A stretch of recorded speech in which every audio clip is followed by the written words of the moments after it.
महात्मा बुद्ध के वचन ही नहीं, उनकी कहानियां भी हमारी अमूल्य निधि हैं। उनके जीवन की प्रेरक कहानियां बहुत सारे रहस्यों को उद्घाटित करती हैं, जो हमारे जीवन के लिए बहुत ही काम की है। तो आज महात्मा बुद्ध के जीवन से जुड़ी एक कहानी आपको सुना रहे हैं, सन्यासी, चोर और बेश्या। गौतम बुद्ध जब भी अपना प्रवचन समाप्त करते, अपने शिष्यों को 3 बार समझाते और कहते कि जाओ, अब अपना अपना काम करो। उनका एक प्रिय भिक्षु था, एक शिष्य था, आनंद। उसे यह बात अजीब सी लगती थी कि रोज रोज उसी बात को कहने का क्या मतलब है।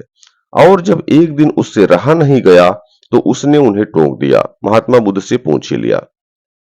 बुद्ध धीरे से मुस्कुराए और बोले, आनंद, तुम्हारा कहना अपनी जगह पर सही है कि भिक्षु को रोज रोज क्या समझाना कि जाओ, अब अपना अपना काम करो। पर शायद तुमने यह ध्यान नहीं दिया कि धर्म सभा में सिर्फ भिक्षु ही नहीं, आसपास की बस्तियों के बहुत से लोग भी आते हैं। उनमें से बहुत से लोग ऐसे होते हैं जो पहली बार आए होते हैं, तो उनके लिए मैं यह बात 3 बार दोहराता हूँ। पर यह स्पष्टीकरण भी आनंद के पल्ले नहीं पड़ा। इस पर बुद्ध बोले, आनंद, आज की सभा में जितने लोग बैठे थे, उनमें सन्यासी तो बहुत सारे थे, पर एक चोर और एक बेश्या भी थे। कल तुम ऐसा करना कि किसी एक सन्यासी, उस चोर और बेश्या से जाकर के मिलना और उनसे पूछना कि मेरी बातों का उन्होंने क्या अर्थ ग्रहण किया। यह सुनकर आनंद और आश्चर्यचकित हुआ कि इतने लोगों की भीड़ में बुद्ध ने चोर और बेश्या को एक नजर में कैसे पहचाना, और भला मैं कैसे जानूंगा कि वह चोर और बेश्या कहाँ रहते हैं। बुद्ध उसके मन की बात समझ गए। उन्होंने आनंद को चोर और बेश्या के बारे में बताया और जाकर आराम करने को कहा।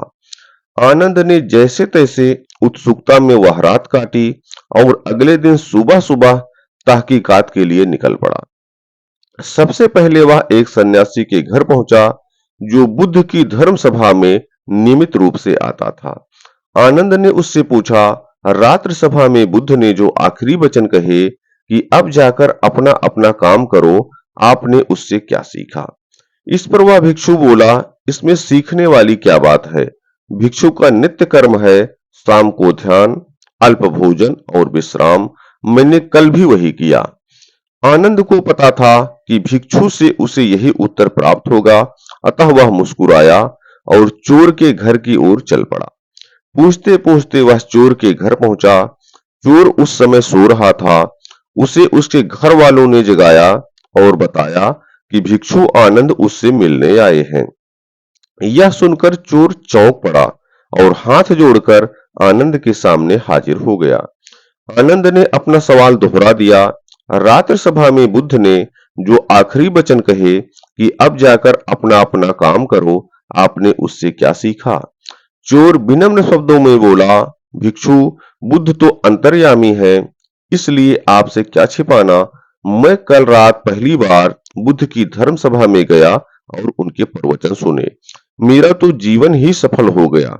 बुद्ध के प्रवचन सुनने के बाद मैं उनके कहे अनुसार अपने काम यानी कि चोरी करने निकल पड़ा, और कल इतना तगड़ा माल हाथ लगा कि अब आगे मुझे चोरी करने की जरूरत नहीं पड़ेगी। अब मैं अपना जीवन आराम से काट सकूंगा। चोर की बात सुनकर आनंद आश्चर्यचकित रह गए। वह वहां से उठे और बेश्या के घर की ओर चल पड़े। बेश्या आनंद को देखते ही पहचान गई। उसने आनंद को प्रेम पूर्वक घर के भीतर बुलाया और उनके लिए जलपान लेकर आई। जलपान ग्रहण करने के बाद आनंद ने वेश्या के सामने भी अपना सवाल दोहराया। यह सुनकर वेश्या बोली, भिक्षु भगवान, बुद्ध ने अपने प्रवचन के अंत में कहा कि जाओ अपना अपना काम करो। तो प्रवचन के बाद मैं अपने घर आई और अपनी नाच गाने की महफिल सजाई, लेकिन बुद्ध के आशीर्वाद से कल के जैसी महफिल तो कभी नहीं सजी। कल मेरी महफिल में कई बड़े बड़े राजे महाराजे पधारे। उन लोगों ने प्रसन्न होकर इतना धन धान्य मुझे दिया कि अब मुझे धन के लिए एक कर्म करने की आवश्यकता ही नहीं पड़ेगी। आनंद के आश्चर्य की सीमा ना रही। वह वहां से वापस महात्मा बुद्ध के पास चले आए। उसने बुद्ध को जाकर प्रणाम किया और उन्हें सारी बातें कह सुनाई।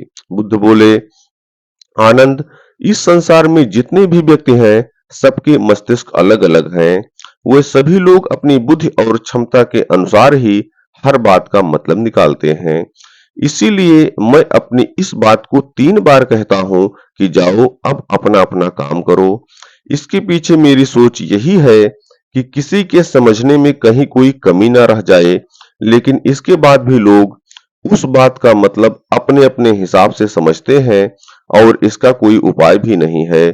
इसलिए सृष्टि ऐसी है, हम इसे बदलने के लिए लोगों को प्रेरित तो कर सकते हैं, पर हमारी बातों का कितना असर उन पर होगा, यह कोई नहीं जानता। इसीलिए मैं सभी के साथ एक समान व्यवहार करता हूँ और सभी को एक समान अपना-अपना कार्य करते रहने के लिए प्रेरित करता हूँ। बहुत-बहुत धन्यवाद। दोस्तों, आज की वीडियो में महात्मा बुद्ध से जुड़ी एक बेहद प्रेरक कहानी आपके सामने प्रस्तुत है, जब कोई आपका अपमान करे। आइए शुरू करते हैं। एक बार महात्मा बुद्ध एक गांव से गुजर रहे थे। उस गांव के लोग उन्हें पसंद नहीं करते थे। उन लोगों ने बुद्ध को घेर लिया और उन्हें बुरा भला कहने लगे। गांव वालों का सरदार सबसे ज्यादा नाराज था। वह तो बुद्ध को गालियां ही देने लगा, पर बुद्ध इन सब से बेपरवाह मंद मंद मुस्कुराते रहे। सरदार काफी देर तक बुद्ध को गालियां देता रहा, लेकिन कुछ ही देर में उसका मुंह सूखने लगा, जिससे वह चुप हो गया। यह देखकर बुद्ध बोले, अगर तुम्हारी बातें समाप्त हो गई हों तो मैं आगे बढ़ूं। मुझे आगे वाले गांव में जाना है, वहां के लोग मेरी प्रतीक्षा कर रहे होंगे। यह देखकर गांव का एक व्यक्ति बोला, हम लोग तुम्हारा अपमान कर रहे हैं, तुम्हें गालियां दे रहे हैं, लेकिन तुम इसका जवाब देने के बजाय मुस्कुरा रहे हो। तुम इसकी प्रतिक्रिया क्यों नहीं देते? बुद्ध बोले, वत्स, तुमने आने में तनिक देर कर दी। यदि तुम 10 वर्ष पहले आए होते तो मजा आ जाता, क्योंकि 10 वर्ष पहले मैं भी तुम्हारी तरह था। अगर उस समय तुम मुझे बुरा भला कहते, गालियां देते, तो मैं क्रोधित हो जाता। मैं तुम्हें इससे भी अधिक गालियां देता। हो सकता है हाथापाई पर भी उतर आता, पर अब मैं आगे बढ़ गया हूँ। अपना क्रोध, घृणा सब पीछे छोड़ आया हूँ। अब मैं उस जगह पर पहुंच गया हूँ जहां तुम्हारी गालियां पहुंचने में असमर्थ हैं। तुमने मुझे गालियां दी, यह तुम्हारी भावना है, लेकिन तुम्हारी यह भावना मुझ तक पहुंच ही नहीं रही है। मैं इससे आवेशित तभी होऊंगा जब मैं इसमें भागीदार हो जाऊंगा, जब मैं इन्हें स्वीकार कर लूंगा। लेकिन मैं तो तुम्हारी इस क्रिया से निरपेक्ष हूं, इससे बहुत दूर हूं, इसलिए मैं अब भी पहले की तरह शांत हूं। यह सुनकर सरदार बोला, अरे ऐसे कैसे? मैंने तो तुम्हें गालियां दी हैं और वो पूरे गांव वालों के सामने दी हैं, फिर उसे लेने या न लेने का क्या मतलब है? बुद्ध बोले, वत्स, कल मैं एक गांव में गया था। वहां के लोगों ने मेरा प्रवचन सुना। वे बहुत प्रसन्न हुए। गांव का मुखिया मेरे लिए मिठाई लेकर आया और उसे खाने का आग्रह करने लगा। मैंने कहा कि मेरा पेट भरा हुआ है, इसलिए मैं इसे ग्रहण नहीं कर सकता। यह सुनकर वह व्यक्ति मिठाई वापस लेकर चला गया, क्योंकि जब तक मैं कोई चीज लूंगा ही नहीं, तो कोई मुझे कैसे दे पाएगा? इसमें तो मेरी सहमति आवश्यक है ना? हाँ, ये तो है। एक व्यक्ति ने बुद्ध का समर्थन किया। बुद्ध ने पुनः पूछा, जब मैंने मिठाई लेने से मना कर दिया, तो उन लोगों ने उसका क्या किया होगा? उन्होंने मिठाई अपने घर वालों में बांट दी होगी, एक व्यक्ति ने जवाब दिया। बुद्ध ने कहा, ठीक कहा तुमने। उस मिठाई की तरह ही तुम मेरे लिए गालियां लेकर आए हो और चाहते हो कि मैं इन्हें ग्रहण कर लूं, पर भाई, मैं इन्हें लेता ही नहीं। अब बताओ, तुम इनका क्या करोगे? उस व्यक्ति के पास इसका कोई जवाब नहीं था। बुद्ध पुनः बोले, मुझे तुम पर दया आती है बस। अरे क्रोध तो मुझे तब आएगा जब मैं ये गालियां ले लूंगा, और जब मैं गालियां लेता ही नहीं तो क्रोध का सवाल उठता ही नहीं है। बुद्ध की बातों पर सरदार ने कोई प्रतिक्रिया नहीं दी। शायद वह कुछ सोच रहा था। बुद्ध बोले, मैं अपनी आंखों से देख रहा हूं कि गाली एक कांटा है जिसे देने वाला व्यक्ति और लेने वाला व्यक्ति दोनों क्रोध से पागल हो जाते हैं। तो फिर तुम ही बताओ कि मैं आंखें रहते हुए भी कैसे कांटों पर चलूं? आंखें रहते हुए भी मैं कैसे गालियां ले लूं और होश में रहते हुए भी मैं कैसे क्रोधित हो जाऊं? इसलिए मुझे क्षमा करो वत्स, मैं तुम्हारा उपहार ग्रहण करने में असमर्थ हूं। कहते हुए बुद्ध ने अपने हाथ जोड़ दिए। बुद्ध की बातें सुनकर सरदार लज्जित हो गया। उसकी आंखें छलछला आई। उसने कुछ कहना चाहा पर उसके होठों ने जवाब दे दिया और जब उससे रहा नहीं गया तो वह बुद्ध के चरणों में गिर पड़ा।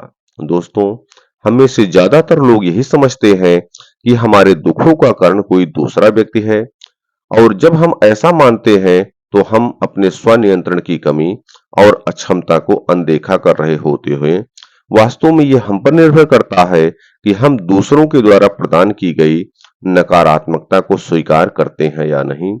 अगर हम नकारात्मकता को स्वीकार करते हैं तो हम अपने पैरों पर कुल्हाड़ी मारते हैं और जब हम उसे अस्वीकार कर देते हैं तो घृणा, क्रोध, हिंसा हर किसी से मुक्त हो जाते हैं। तो दोस्तों, मुझे पूरी उम्मीद है यह कहानी आपको क्रोध न करने की सीख देगी और यदि आपको क्रोध में कोई आदमी कुछ बुरा भला भी कहता है और आप पर क्रोधित होता है तो आपको किस प्रकार से प्रतिक्रिया देनी है, यह भी आपको यह कहानी सिखाएगी और उस प्रक्रिया को आप शांतिपूर्ण तरीके से दे करके अपने जीवन में शांति को प्रदान करेंगे। ऐसी अन्य प्रेरक कहानियां महात्मा बुद्ध की इस चैनल पे अपलोड हैं। आप उनको देख करके अपने जीवन की शांति प्राप्त कर सकते हैं और आशा और उत्साह के साथ काम करके अपने जीवन में सफलता प्राप्त कर सकते हैं। बहुत बहुत धन्यवाद।